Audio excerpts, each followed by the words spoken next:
I didn't want to drown you out. I was waiting for you to totally exhaust all your opinions, and I was going to destroy them. About like chemistry and all the molecules, I'm kind of going to zone out probably. Well, it's important to at least have heard the chemistry behind it, because you need to know the reasons why omega-3 is a good thing. Well, I think a lot of people just hear fish oil and like, oh, fish oil is good. And then like, and they go, certainly, it's anti-inflammatory. It's like, what's inflammation? They go, look, certainly if you are calling yourself a strength coach, or if you're going to advise people on nutrition in your box or whatever, you have to at least have a loose grasp of these things. So you can't just repeat shit you hear. I get an email from Richard, powerlifting Richard. Richard Bros. How old is he? 53, right? 53, 54? 52, 53. Going for a world record this year in the squat. I do know that I've seen his old people squat diet logs before, and they were poor in my opinion. A lot of ribeye, a lot of Coca-Cola. Yeah. So he shoots an email with, this is what I'm taking for supplementation. Have any suggestions? And my suggestion was, shoot me a diet log, because I don't care how many of these leucine and all these amino acids you're taking. If you're eating a diet that's causing a lot of inflammation, none of that shit matters. Like, you're killing your recovery. So I told him to bring me a diet log, and then somebody else was like, yeah, let's make some tweaks to your supplementation.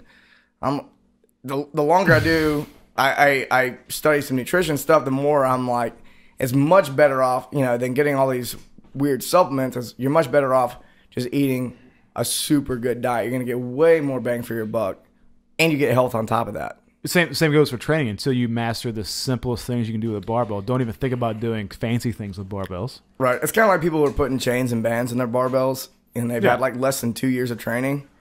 And I've been lifting for like 15 years, and I don't need bands and chains to get stronger. Not that I don't play with them on occasion, but simple barbell work with smart programming, still a good thing. I can still get stronger. So if you're a CrossFitter, haven't been doing it more than 2 years. For my amusement, what was Richard eating? Oh, he hasn't sent me a diet log yet. I don't think he thinks much. He drinks like 2 whole things of Powerade when he's doing a deadlift workout. So I don't think he's grasping the fundamentals of nutrition. I got to replenish my glycogen. I'm deadlifting singles. I don't want to say anything to him because he can be quite feisty in the gym. I don't want to cause any problems. He also used to bring a 32-ounce Powerade for your son, who is like, what, 60 pounds? How big is Connor? I don't know. He's 5, though. He's only 5 People years forget old. Powerade is friggin' no different than Coca-Cola. It's like medicine. It's just it's vitamins. Science. Well, I just have to say I really enjoyed this 4 minutes of chatting that I got to enjoy with you. Maybe it's a little bit more. You're not shutting us down. Well, I'm just saying I've really enjoyed this. Okay. It's a segment. You have to stay for the segment. All right.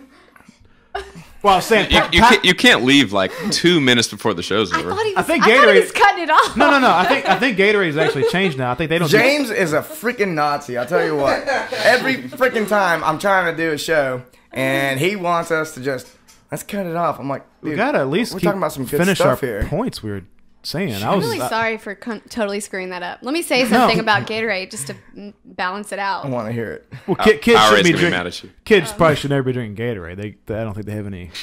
Ever. No, yeah, I mean, almost nobody really needs Gatorade. These people are freaking resilient. Who needs to pump them full of anything? Well, most people never need. I mean, you have plenty of carbohydrates stored up for almost everything you're gonna do. I mean, even most CrossFitters don't need to be drinking Gatorade most of the time. It's like 100 grams of sugar in a bottle of Gatorade. No. All right, what were you gonna say, Lisa? Well, I don't know. I just have to say that if I'm gonna I just want to say something. If I'm gonna ingest sugar, I'm going to make it count, and it's going to be chocolate. Yes, there's a pastry of some kind. Yes, I'm a woman, and sugar is important to me, and I have to have it. So you don't want to waste time with coconut water and Powerade. Absolutely not. I will not do it. I will starve for 3 days if I know I'm going to get chocolate in reward. So it seems reasonable to me. Yeah. You just brought up coconut water and Gatorade. I can't find it. I don't fool with it. I want someone to find me. Like, you guys can email me the sugar breakdown of coconut water, because I can't find it. What kind of sugar it is? Yeah, like how much percentage of fructose and whatever those sugars might be out there. You know what I'm talking about. Well, I mean, it seems enough to me that it's unprocessed, natural, relatively low carbohydrate beverage that I think on my heavy days, that's what I will consume after I train. I have to say, I think it tastes terrible. I can't make myself like it. It depends what you get. I think maybe it's an acquired taste. I like it with my Vita Coco, whatever is a good kind. Whey protein and coconut water. I really like that mixed together. Yeah, it's actually pretty smooth flavor. And I find the Gatorade post-workout, high glycogen workouts, glycolytic. Anyways, more sound effects instead of words. Can I get a soundboard for the next one, like fart noises and clapping noises or whatever? So I find that the Gatorade, if I take in the amount of carbohydrates that I'm supposed to take in post-workout, that kind of upsets my stomach. But the coconut water doesn't upset my stomach so much. And so I'm kind of wondering the sugar breakdown with that to see if what's more effective, coconut water or Gatorade. But from what I understand, Doug's done a little bit of reading on this, and he knows like what sugars and what ratios we're supposed to be taking in for glycogen resynthesis, right? Yeah, I used to look at some of that stuff back when I was in grad school. For the most part, you're literally, excuse me, too far from the mic here. For the most part, you're really looking to just get pure glucose. I haven't looked too much into like the breakdown of coconut water or like really the breakdown in Gatorade, but for the most part, you're looking for glucose. Like I've looked all over the Googles and I can't find the breakdown on coconut water, and I was actually kind of surprised. Yeah. I'll look it up and bring it up in a future podcast, but. Things like waxy maize starch.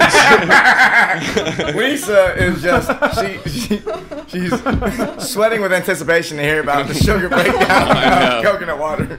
I don't know, so shoot me. Well, I kind of agree with her. It's like you don't have to think.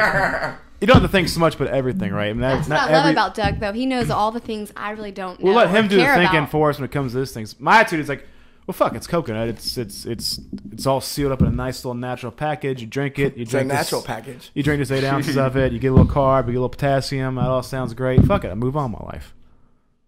Surely better than Gatorade. My thinking. Well, I mean, we don't know. All I know is that I tolerate coconut water much better, and I actually do feel. There's your proof. I do feel. There's better. your proof, right there. I do feel like my recovery is similar to Gatorade. So. If you're a normal person, a lot though. I do. You make these observations. I'll tell you what. I'm a person that goes off how I feel. Probably way too much. Not. Hey man, hit my microphone, Broseph. I'd say maybe it matters if you're training 10 sessions a week. If you're a regular person and you're doing what's a regular person, Doug?